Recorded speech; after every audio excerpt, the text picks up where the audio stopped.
Welcome to ICANN TV newscast. Massah Saffa reporting from Studio 1 in New York. Today is Thursday, January 8th, 2015, and here are the headlines. New Ebola Center to be opened today in Conteh District. A vessel flying Sierra Leone flag transporting illegal immigrants to Europe. The Dog Christian Fellowship Youth display a Masterpiece Youth Day service. Opti Mining admits paying taxes.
And now the news in detail.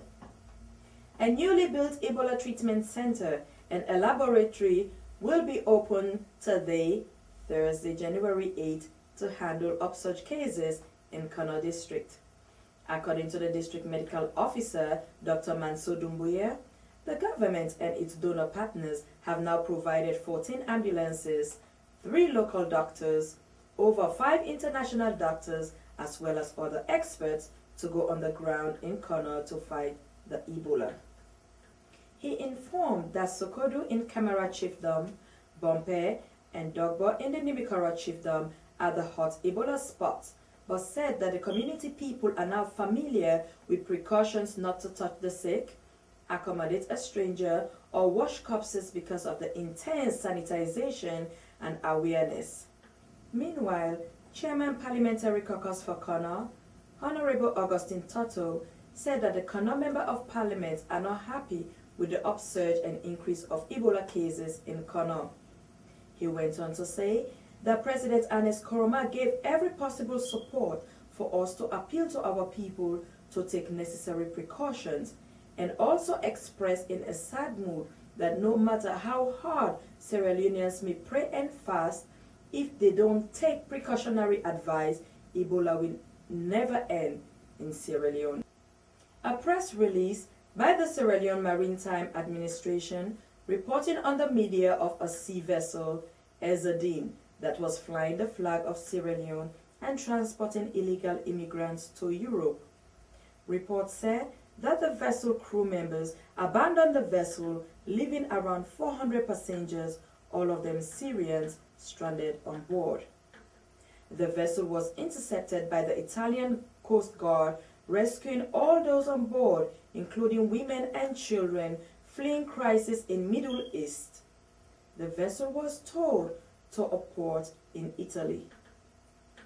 Meanwhile, the Sierra Leone Maritime Administration informed the general public that the vessel, Ezadine, was registered in 2010 as a livestock carrier and not as a passenger vessel. Therefore, by carrying passengers, the owner of the said vessel have contravened the conditions for which it was registered.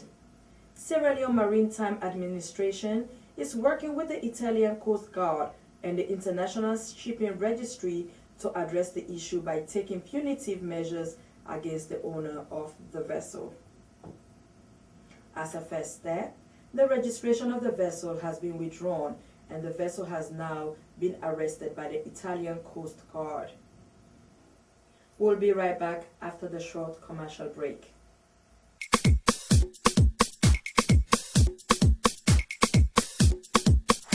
Oh, to go! Rio Hello, I'm Rio Ferdinand and I play for Manchester United. Brought it down. Oh, Rio Ferdinand! We're working with UNICEF to bring you in Sierra Leone this message about HIV and AIDS.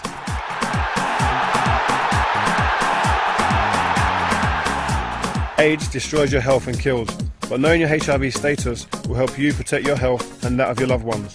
So get tested for HIV now. Know your HIV status and live a healthy life.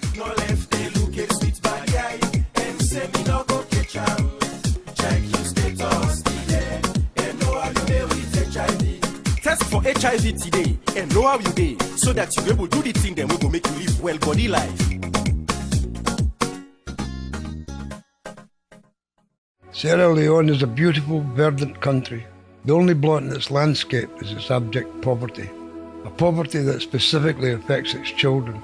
Children born into hopelessness, without a glimpse of a future. You can help give them one. I'm Peter McDougall.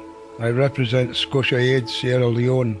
Scotia Aid Sierra Leone is a registered Scottish charity working to improve the lives of West African youth. To see how we're making a difference and to find ways you can help, visit us online at scotiaaid.org. Scotia Aid Sierra Leone. Today, help make a memory for a child.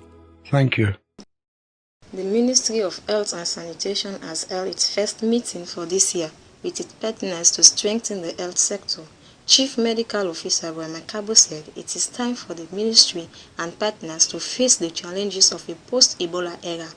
World Health Organization representative Dr. Tanlin Gakuru pointed out the need for positive proposals which will justify action on the ministry's multi-year plan in building a resilient system for the health sector in Sierra Leone. The meeting also looked at how to address environmental health and sanitation and readiness of the public and private health services in communities. The bed capacity at the Ebola Treatment Center at Bandajuma village along the Bo-Kenema Highway is to be scaled down, following the drastic reduction in new cases of the disease. Only 15 of the center's 104-bed capacity is presently occupied, which prompted authorities there to consider reducing the bed capacity to 40. Reduction in infection rate and opening of new centers across the country are likely causes for the low admission at the center. This is ICANN TV News coming to you from Freetown.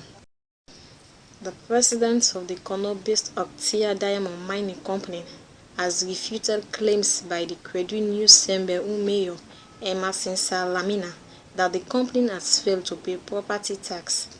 Mayor Lamina said the company has an outstanding tax arrears of 900 million euros or about 200,000 United States dollars, which should have been paid to its council, and has therefore taken the matter to the National Minerals Agency, NMA, and has also threatened court action. Mr. Kamara, however, argued that what they have been doing was in line with the Mines and Minerals Act of 2009 and the Kwedu Kimberlite Project Mining Lesser Agreement of 2010, which exempt them from requiring minor taxes.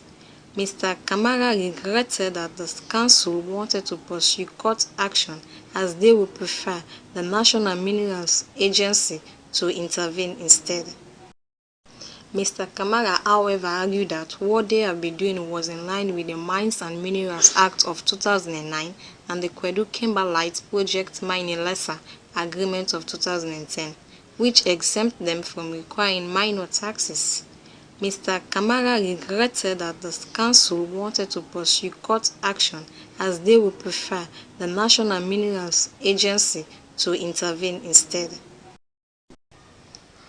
And that is all for ICANN TV News. I am Zaina Mwangwa Kamara, handing you over to Massah Saffa in New York. The Door Christian Fellowship Church at Ferry Junction, under the leadership of Pastor Edward Saffa, despite the Ebola crisis in Sierra Leone, displayed a wonderful, colorful, and never-to-be-forgotten 13 years youth service, which was well attended by over 300 worshippers.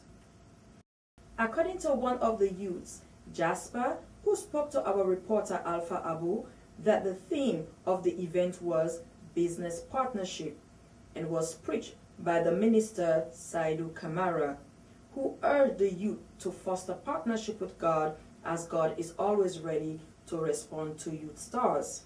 The youth preacher also urged the young girls in particular to consider their bodies as temple of God and for both gender to be morally pure. Mr. Emerson Saffa, who is the drama leader and member of the youth executive and also a staff of ICANN TV, gave a background of the youth fellowship that it started with 30 members and today they have 120 members. Congratulations to all the youths of the Door Christian Fellowship Church in Kisii Ferry Junction. To end ICANN TV News, here are the headlines again. New Ebola Center to be opened today in Conteh District. A vessel flying Sierra Leone flag transporting illegal immigrants to Europe. The Door Christian Fellowship Youth displayed a masterpiece Youth Day service. Opti Mining admits paying taxes. And that ends ICANN TV News for today. Massah reporting from Studio 1 in New York.